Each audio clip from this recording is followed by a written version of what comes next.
So today, quite surprisingly, DICE released some details about the brand new Wake Island map that is set to launch for Battlefield 5 in December. The map is going to launch after the 5.2 update has been applied to the game, and in an interview on the Battlefield website, Lars Gustavsson, one of the lead developers of Battlefield 5, he gave us some insight into what this map is going to be like in this game in comparison to what it's been like in 8 previous Battlefield games. Wake Island is one of those veteran maps, one of those classic maps from the days of 1942. But do you know what Lars actually approves of? My merch. One of the developers at DICE, Alan Kurtz, he actually bought the previous t-shirt design that I had, the Born to Shill design, and he took a picture right next to Lars with his thumbs up.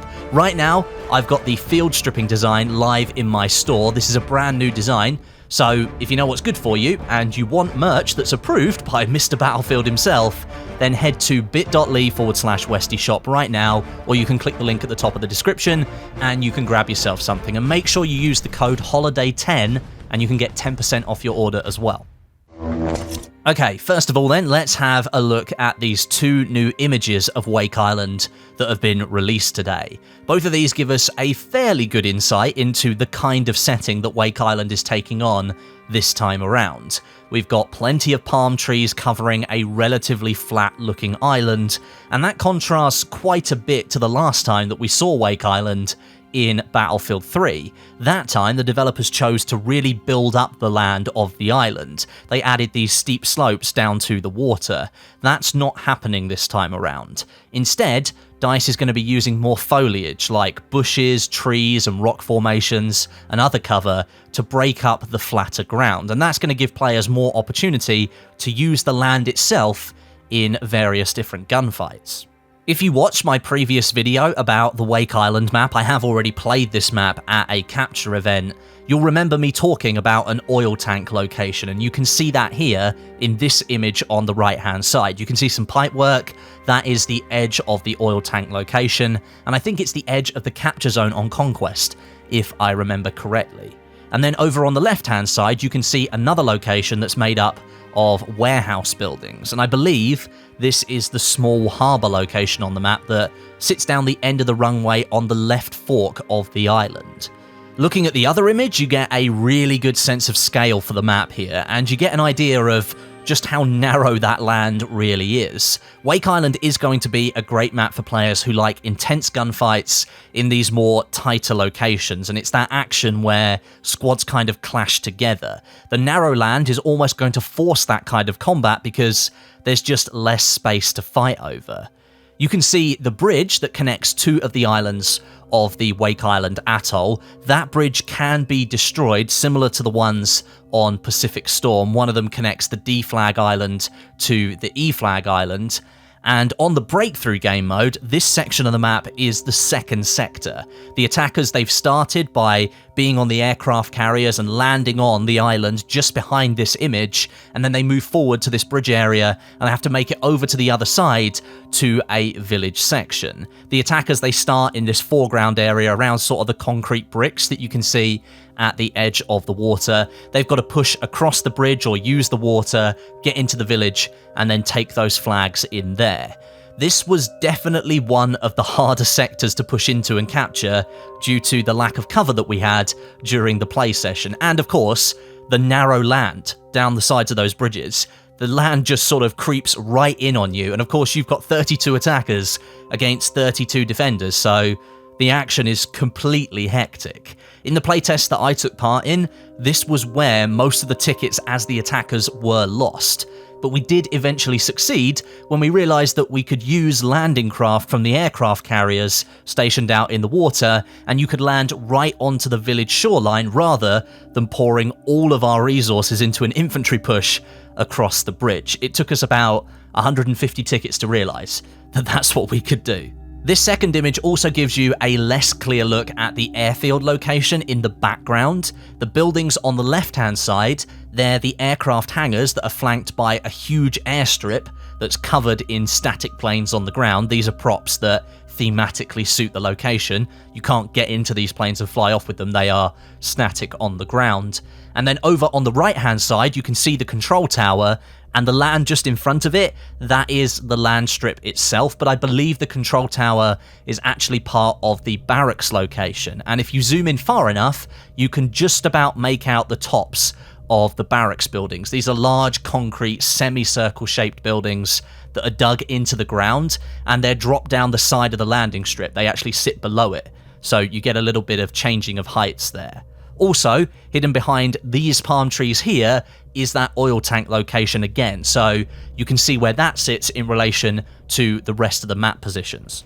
So that's most of the information that we can gather from the 2 new images of Wake Island that have been released, but if you haven't yet seen the map in full, there's now an image on the screen for you showing you the map from the end of the Pacific trailer. I have cleared up the image quite a bit compared to the scene from the trailer, so you can get a better look at it, and this is the map as much as we can see so far.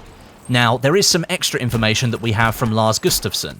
The map itself in Battlefield 5 is larger than previous iterations that have been available in other Battlefield games, and this has been done to create better pacing and for more locations for infantry to hide and create these kind of ambush moments. The bushes, the trees, and the rocks that I mentioned earlier, those are part of the expansion of the map. And of course, I've already mentioned that the map is a bit flatter here in Battlefield 5. The map is also going to feature a bunch of fortification positions, and because Wake Island is such a narrow linear map, they're going to come in a lot more useful than the ones placed on some of the other maps in the game. Breakthrough especially is going to benefit from these fortifications, since you move around the island sector by sector on this narrow strip of land, using fortifications as a defensive team. That's going to be extremely important. You're going to want to try and block off as many flanking routes as possible and try and herd the attackers into one location so you can bleed down their tickets.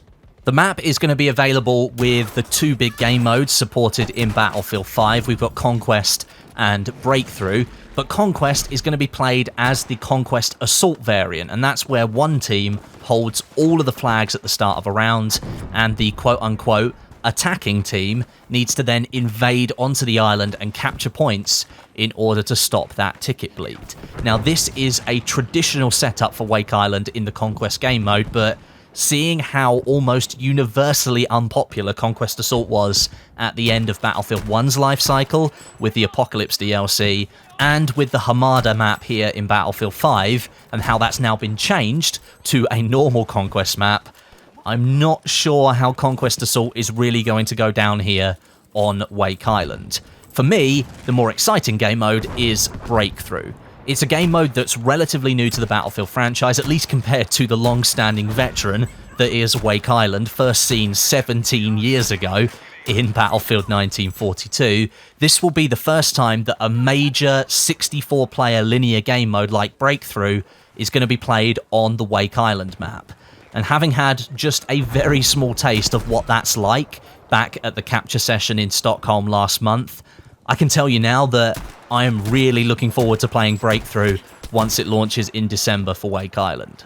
By the time that Wake Island launches, we'll be starting to see some of the first new weapons launching for Chapter 5 as well. Of course, right now we do have 7 weapons that have launched with the Pacific update. We've got 5 primary weapons and 2 secondary weapons, but as Wake Island launches into the game, we're going to see the Tides of War kick in with other weapons like the BAR, the Type 2A SMG, the Grease Gun, and the Type 97 LMG. Now, the Lunge Mine, that was scheduled to launch with Update 5.2, but unfortunately, it's not working properly right now, and it's been delayed into the new year.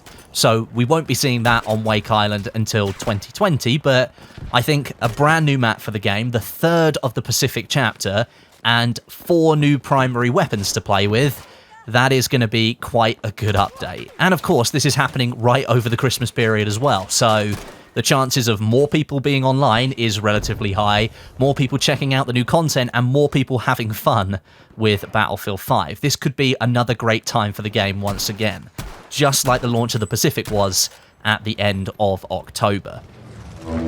So, there you have it. That's everything we know right now about the upcoming Wake Island map for Battlefield 5, and as I'm sure you can tell, I am pretty excited. We still don't have a proper release date for the map yet, or a release date for the update 5.2 either, and that is set to deliver the map to the game. But once we do know those details, I'll be sure to update you, and I'll update you as well about the community games information that we're supposed to be getting this week. So far, nothing has gone live for that.